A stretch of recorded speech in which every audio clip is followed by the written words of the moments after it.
Did you hear another sailor?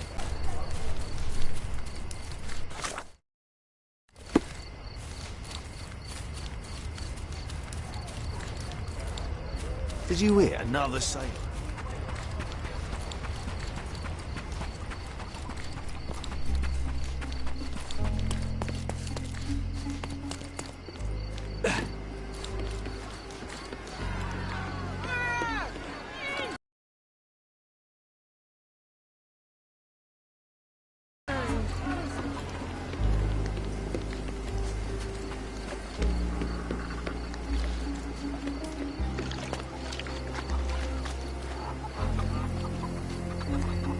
You're the one who tended to our man's wounds. I thank you greatly. The police didn't allow us to help him. The police will leave you alone now. I've proven to them that the man who came into the camp died due to his own foolishness. Thank you for standing up for us. But nobody would help us without a reason. You're here because you want something. Yes, I do. I need to speak with the girl drawn here. The dead man came for her too. He wanted to take the girl away, but we won't allow her to be hurt again. What do you want from Nayla? Nayla. She was hurt some time ago. I'm here to find the people who did this and bring them to justice. And to find them, I need Nayla's help. Will you let me speak to her? Justice. There's no justice on this land. But you helped us, so maybe your words are not empty. You can speak to Nayla, if she wants it. But I will be watching you. Hello, Nayla?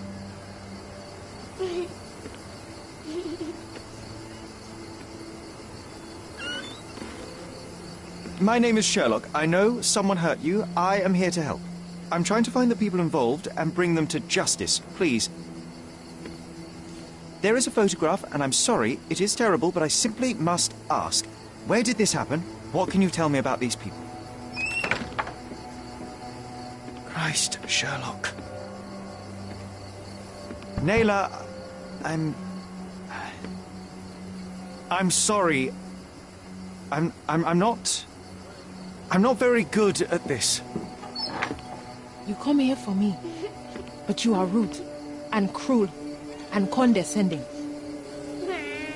A cross. The man had this cross. Now go away. Leave us be. I do not need another white man's help.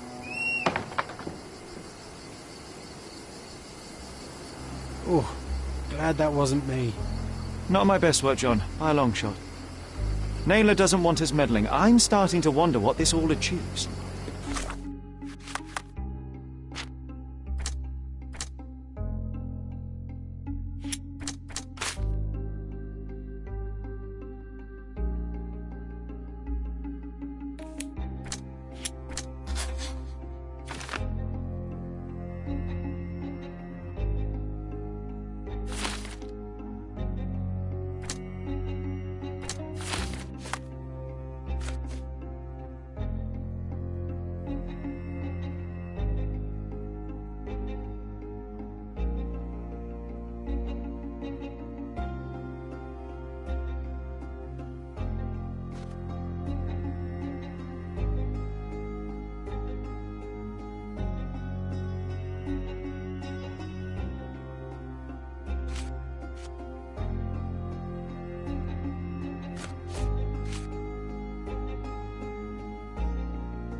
But she helped you anyway. Now we know that maniac's face and the cross he wore, we can still catch him.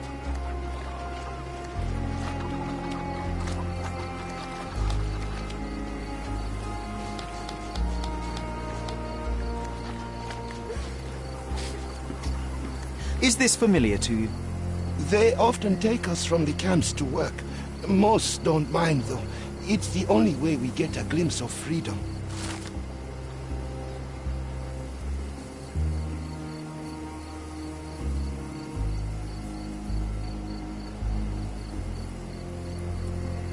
Was that depravity in the photograph one of the workplaces the refugees are taken to? And all the while the police look the other way. Ugh, typical. May I ask you something? Sorry. We don't see much here.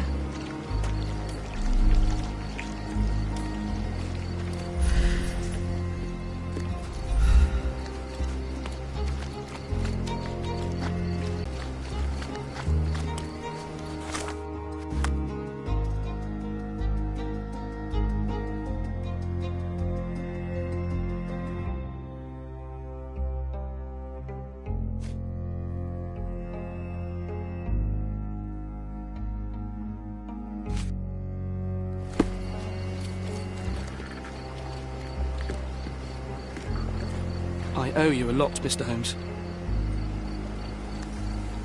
You still here?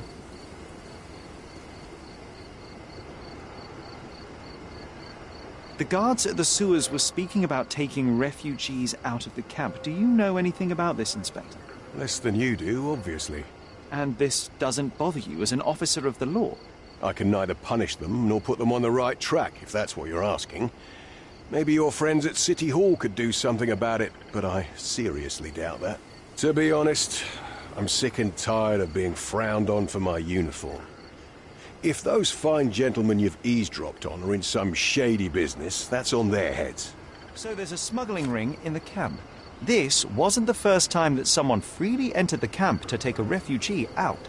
At least it was certainly his last time. My gut tells me that we'll learn more about this ring when we find out where the thug came from. Don't bother someone else with this, son. The intruder has a most peculiar tattoo on his neck, 2 lines and a point. Do you know anything about it? You really want to know, kid? Why? You want to play a policeman or something? I'm sure you have it in your records, so it won't hurt if I have it in mine. In my records, it's just a tattoo, as it should be in yours. Ah, to hell with you.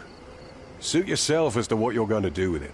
Off the record, though, such tattoos are often connected to a man named Mr. Niccolo Bernadotti. Bernadotti, you say?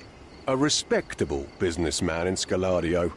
His company imports goods and wines, and smuggles everything that can be smuggled between the colonies and the mainland.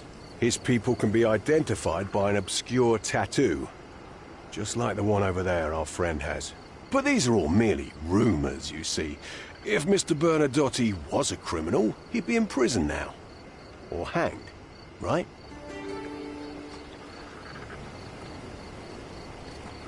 You're disturbing a hornet's nest here, son.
I'm curious, how did Mycroft recruit you?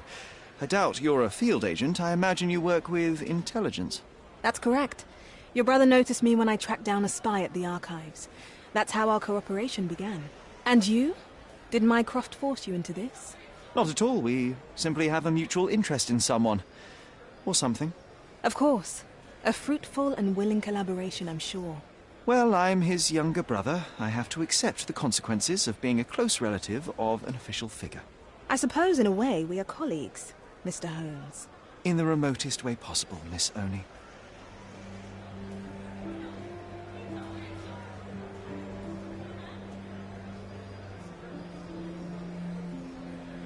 Have you found anything helpful?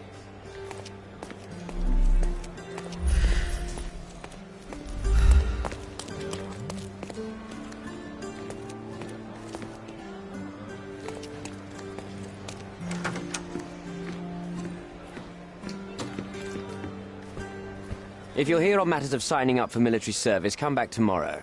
Our department needs to straighten out some business.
Why are you staring at me like I'm a Madame Tussauds figure?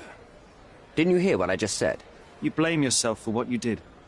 Won't be any good unless you confess to me, so I'll try to be polite. What sort of did are we talking about?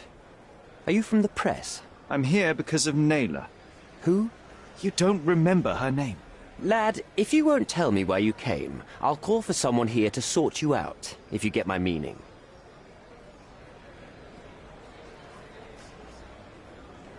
Do you recognize this man? We definitely look alike. But you have the wrong person. Really?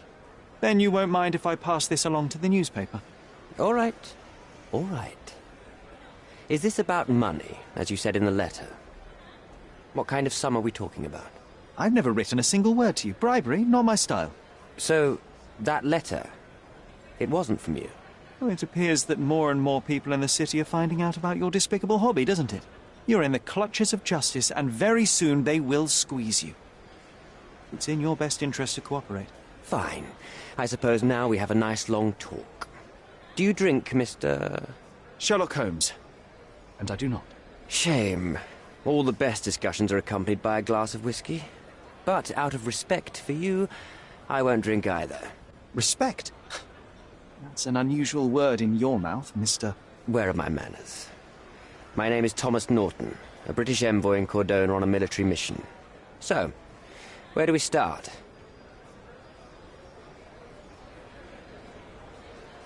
You mentioned blackmail. Tell me about it. All right.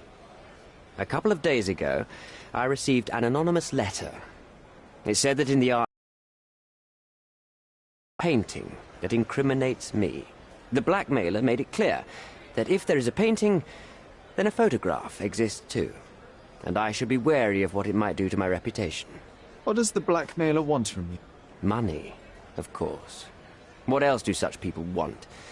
Needless to say, I don't remember anyone taking photographs at the party. Up until the last moment, I hoped he was bluffing. But he wasn't, as you've just proven to me. Show me the letter. I burnt it as soon as I read it. I've left enough evidence. There's no need for any more. The painting that depicted you in the image of the devil was stolen by a mercenary. Did you have anything to do with it? I might be a rotten person, sir, but hiring criminals for illicit purposes is not in my daily schedule. And buying the painting in an attempt to hide the crime, is that on your daily schedule? What would you do in my situation? I would never put myself in such a situation. You're young. I could never have imagined myself in my current position, yet here I am in front of you. We all make mistakes, Mr. Holmes, and I'm no exception. So, let's return to the beginning. What happened at the party? I vaguely remember that night. As usual at such parties, you meet people, you talk with them, they invite you to spend some time alone with them. What can I say? I got myself mixed up with the wrong company, and somebody must have mixed some psychoactive substance in my drink. After that, it's all blurry. I completely lost my sanity. I made a terrible mistake which I regret deeply. You don't say. Do refugee girls often appear on the menu at those types of parties? It's rather rare. So you didn't attend the party to engage in an exotic experience involving a vulnerable woman unable to accuse you of assault? I would never have planned such a terrible thing. What happened was just bad circumstance. Boniface Mercurio, does the name mean anything to you? He's an artist, right? The one responsible for the painting that compromises you. I found him dead in his room. Oh, that is bad. Wait, you don't think that I have anything to do with this? You had motive to kill him. Maybe I did, but listen. I know how this looks, but murder? That's on another level. I had thoughts that this Mercutio... Mercurio? Well, him, yes. I thought he could have been the blackmailer. But I was too afraid to make any hasty decisions. There were plenty of ways to fail by making a move, so I chose to wait. To see what he would do next. You have to believe me. I don't believe people, I believe evidence. Then look at the evidence. Mr. Holmes, I've built my entire career on hard work and uncompromising dedication to the Crown. I made a mistake, but I'm not a villain from some cheap adventure fiction. By putting me behind bars, you will benefit precisely no one. Rotting in prison is the least you deserve, but I have a better idea. You will make amends and help the ones you hurt.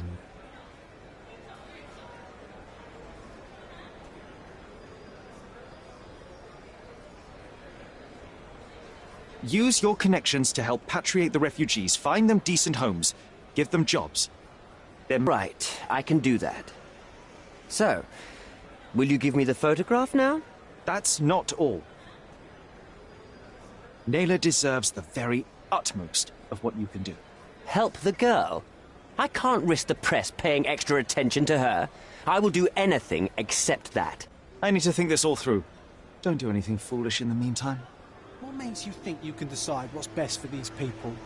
Such is the arrogance of British imperialism. I take...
Your point.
Have you thought it all through?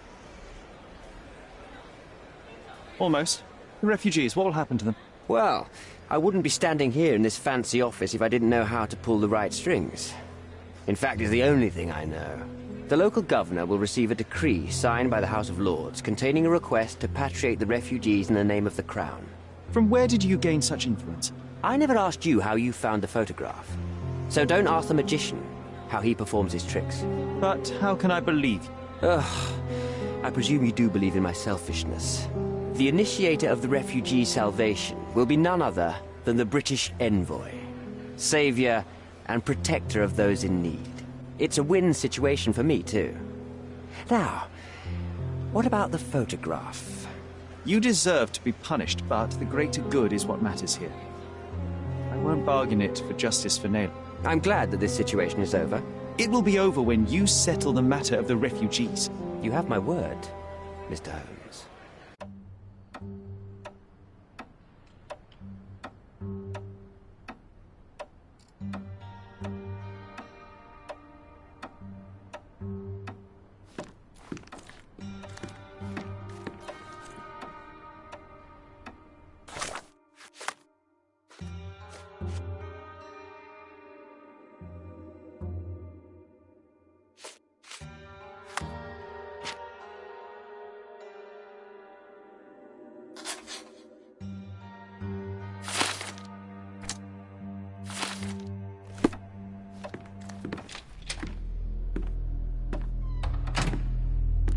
Mr. Holmes, you've returned. Have you uncovered anything new about the theft?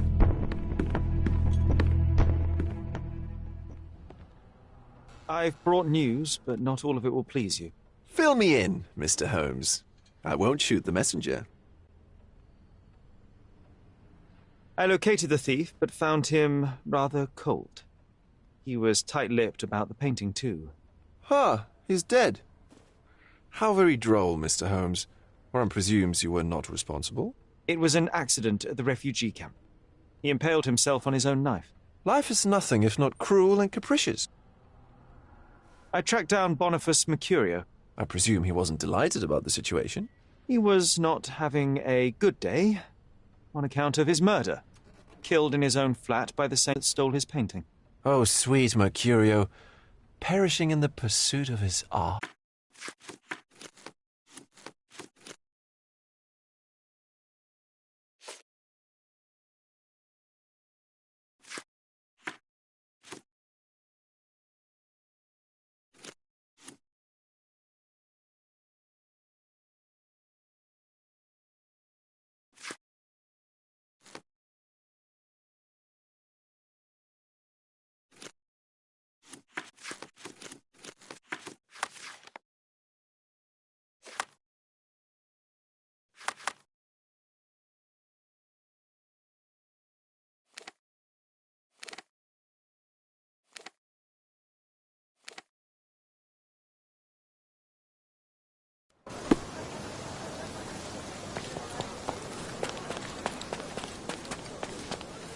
Mr. Sherlock Holmes, I presume?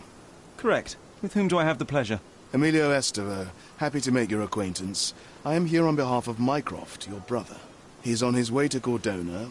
In the meantime, he requests your assistance with a sensitive matter. My orders are to provide you with the details.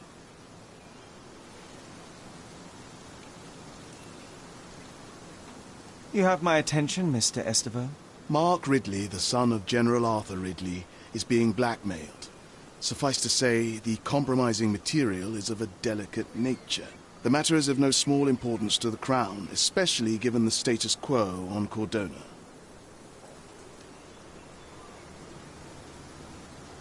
What about the status quo? The Ottoman population holds a certain animosity towards the colonial rule. It's been this way since we took over the island. General Ridley made concessions with their leaders, but I'm afraid we are still teetering on the edge of open hostility. What does Mycroft want me to do? Retrieve the blackmail material? No, sir, nothing of the sort. Mark Ridley is meeting the blackmailer atop the old city bridge tower. You shall observe from a distance, then establish the blackmailer's identity. Do not attempt to arrest him. We'll handle it from there. Saving the best for yourself? Fine. There is a cafe just over the bridge that provides a good vantage point. Please report to me when you are done. I'll be waiting for you here, and remember, discretion is of the essence.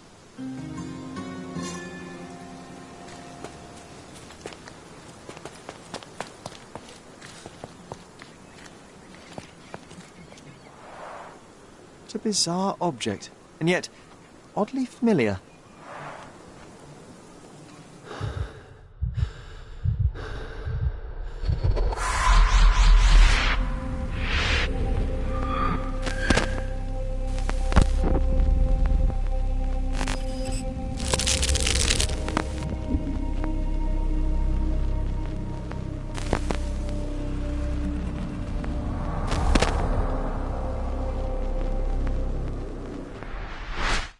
Did you just remember something?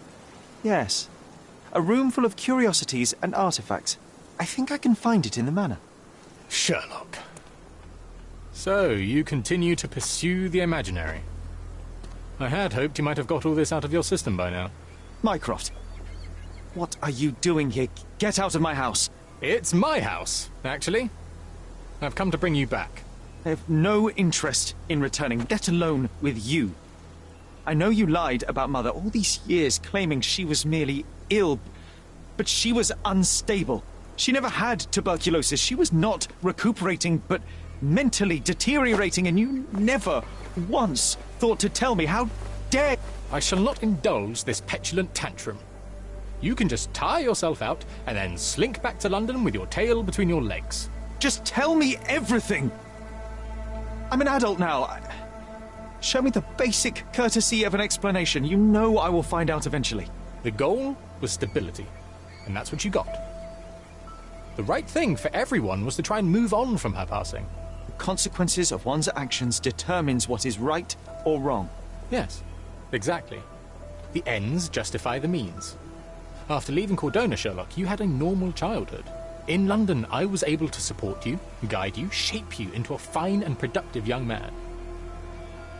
You have so much potential, so much to offer society. But that's not the end. Now I found the truth, and it has shattered everything I knew about her, about you, and about myself. I feel unstable because of you. Your actions were not justified. Lying never is. Oh, grow up, Sherlock. It was a white lie which has as much use in the realm of the interpersonal as the international. It is time you come to accept that some things are bigger than yourself. Oh, you are full of it. You like to pretend you care about the big picture, but it's just an ego trip. You like knowing more than others. You like greasing palms and rubbing shoulders with the rich and powerful. You like having eyes and ears everywhere. The fact it helps the nation is incidental, because all you care about is yourself. It's true. I have agents everywhere, including Cordona.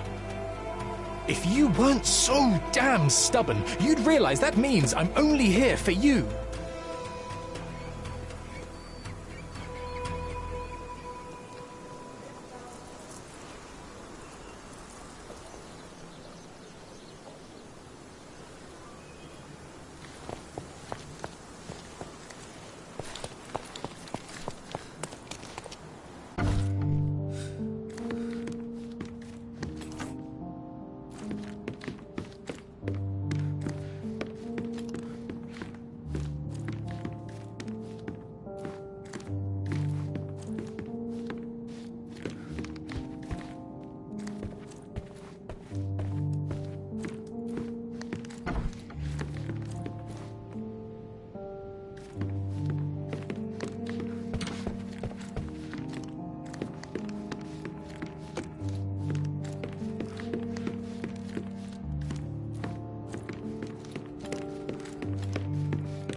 another one. There must be something important behind it. I can feel it.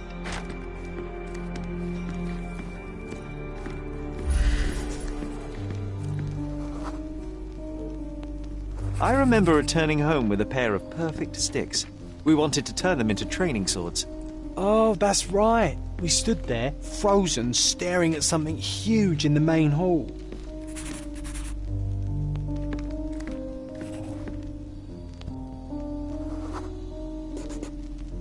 It was a giant aquarium with a living mermaid in it. Impossible. It must have been something else.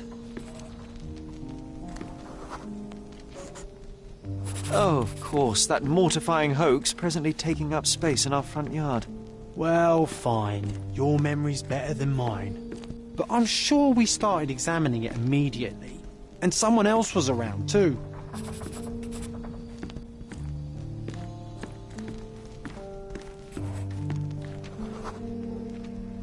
It was my mother.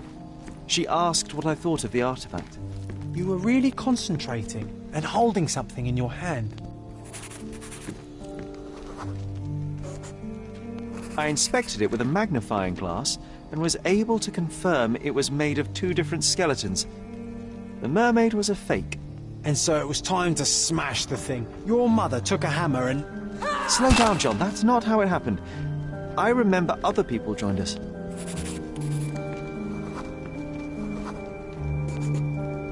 The workers took the artifact and placed it into the Cabinet of Curiosities. It became part of Mother's collection of fakes. She always said that the truth lies in the details. This mermaid helped me to learn that.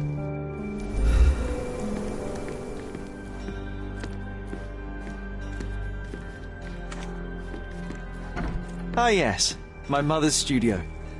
She was an authenticator, and this was her Cabinet of Curiosities. I never saw the point.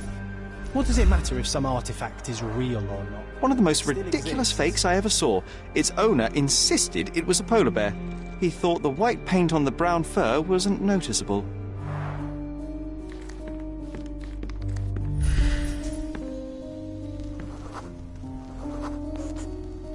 I remember this cozy blanket. It was perfect for... Wigwam! Oh, that was a joy to build them. Imagining ourselves as wayfarers on the other side of the world.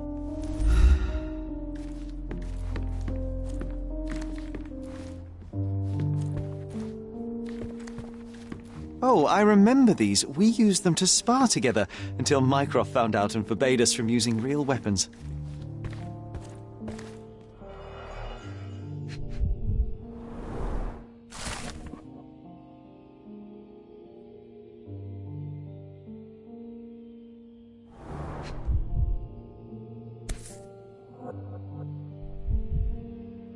Carefully opened.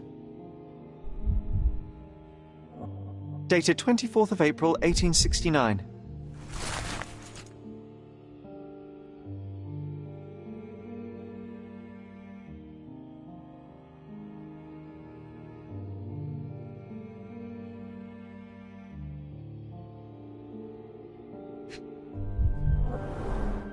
So many calling cards. Mycroft liked to keep useful people at hand.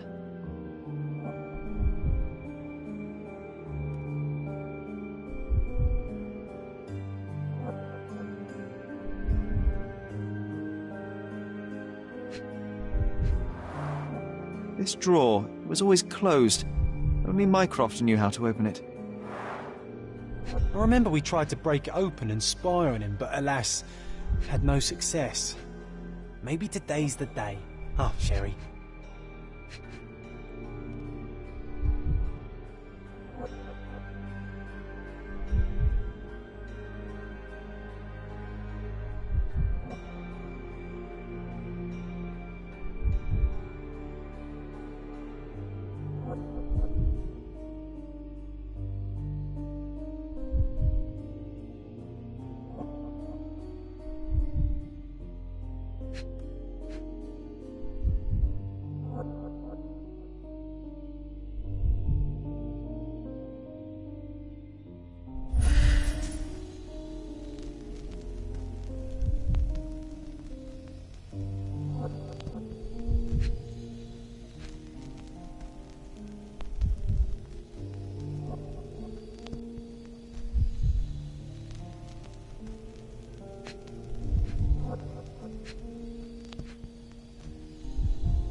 Officer Luciano J. Placido.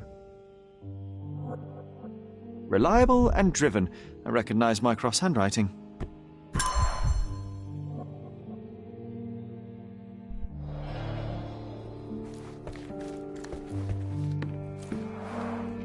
Look, it's Roger. This jolly old man's well preserved. Even looks refreshed. I doubt he drew much interest at the auction. That's for the best.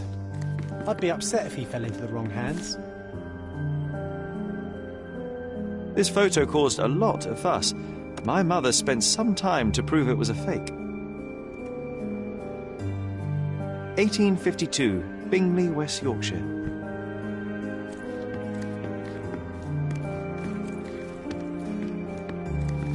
The so-called mummy of a Persian princess. The defrauders did good work, but missed one small detail. It's the mummy of a man.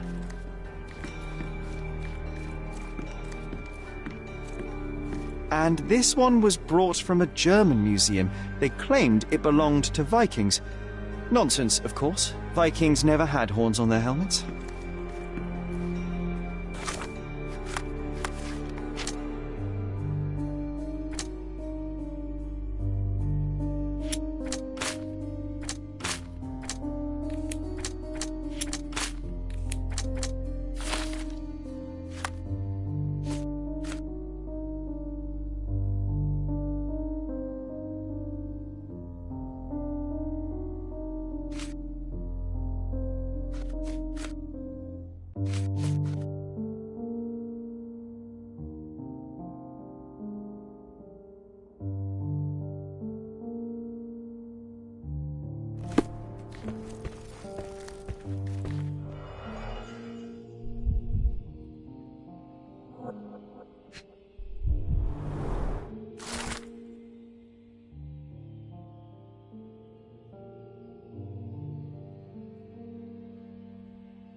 Clearly, it was deliberately torn. I wonder why someone would do that.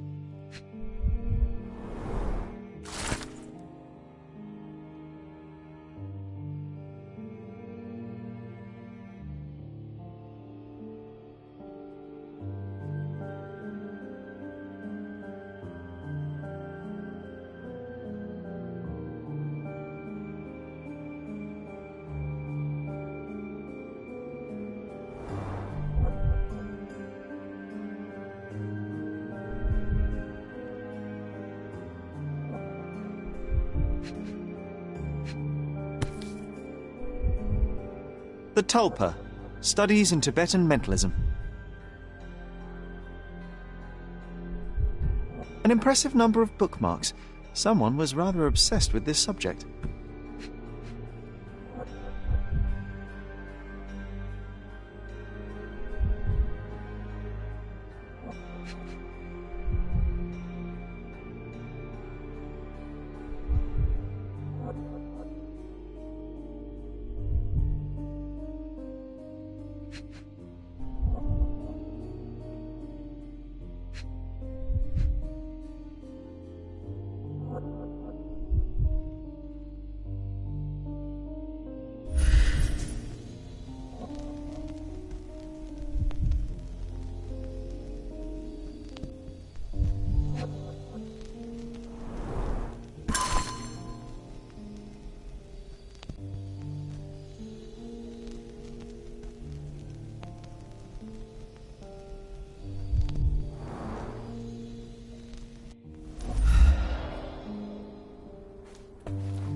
The full plate armour of Sir Robert Saunford.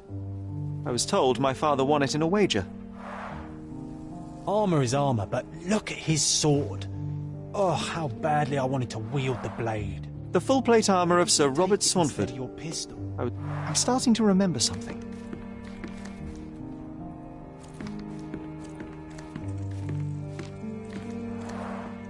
Mother said this was among the hunting trophies of a Scottish Viscount. So he tried to persuade everyone that his...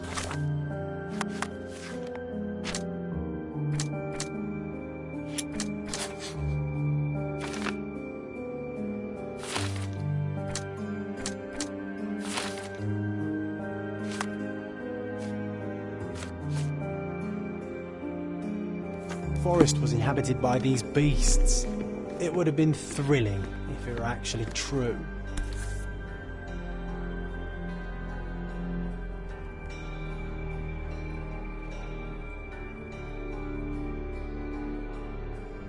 Watkinson and Holman, Chapter 1, by Wallace de Orham. Oh, Mycroft. You always act so serious, but then reads tripe like this. John, if I remember correctly, you couldn't put this book down.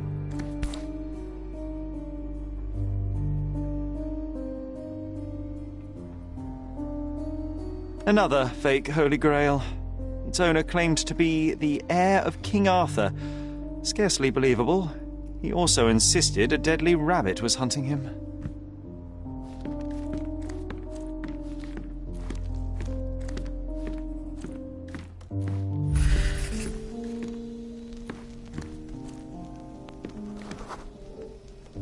I used this ladder to look at the top shelf, right? On the day of Mother's breakdown upstairs. Right you are, Sherry.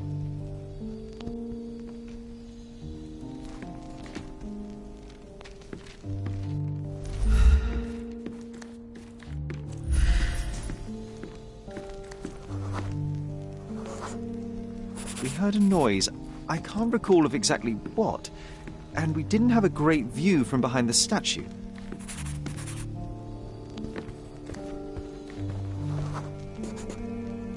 Books and papers from the table somehow ended up on the floor. Now it's coming to the surface. I feel it.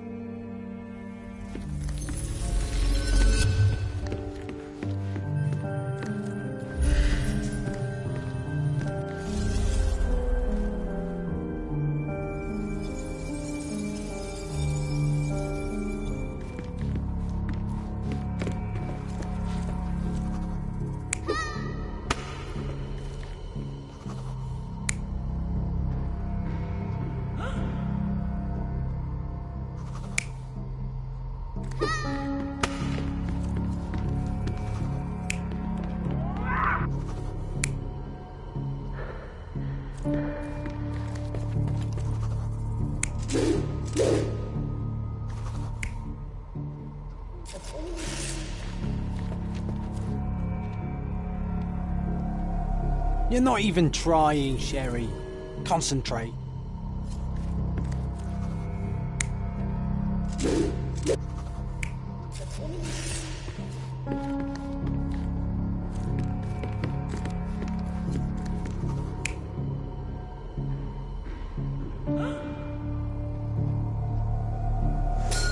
Come on, Sherry.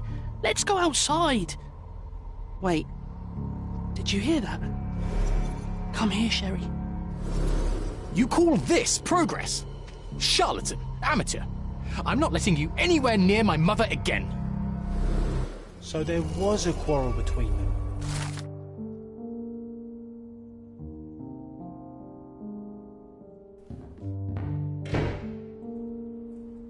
I heard a noise in the hall. Let's check it out. Sherry, look! We've got a parcel here. Hurry up and let's see what's inside.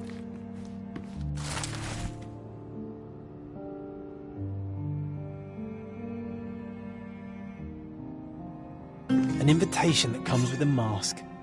We can't miss this, Sherry.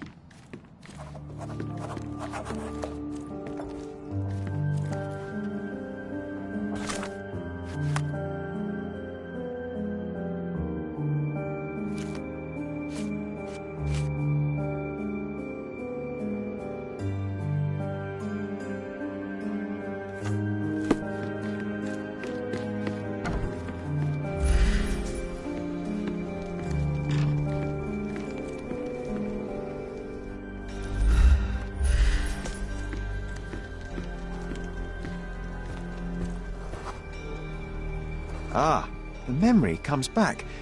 We snuck about watching him. He closed the drawer and went to the hall. We were like two shadows crawling behind him.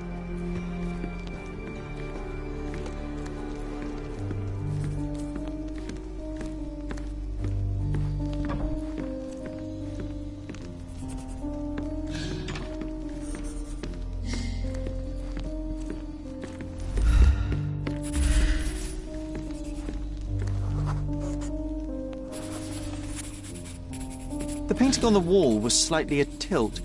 He stopped and straightened it.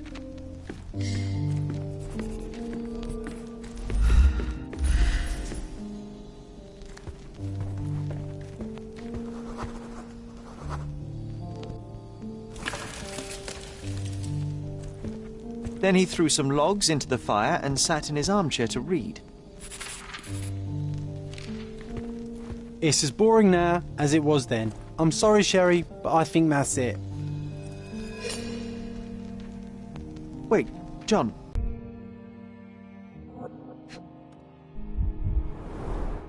I think this is what we're looking for.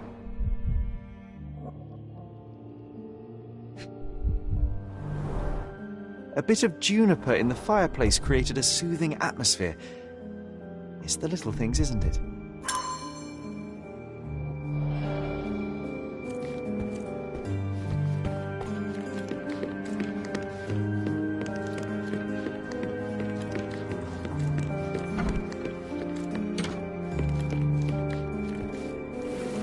We made it. So what's there?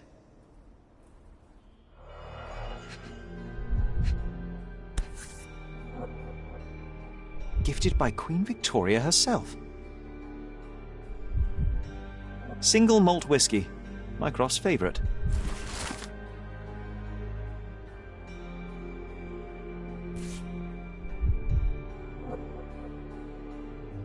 Otto Richter. This one is rather thick. Mycroft can be truly dogged in his research.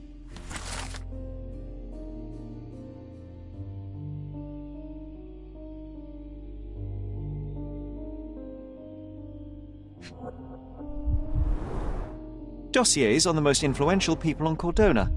Mycroft always had a habit of building files on everyone he met.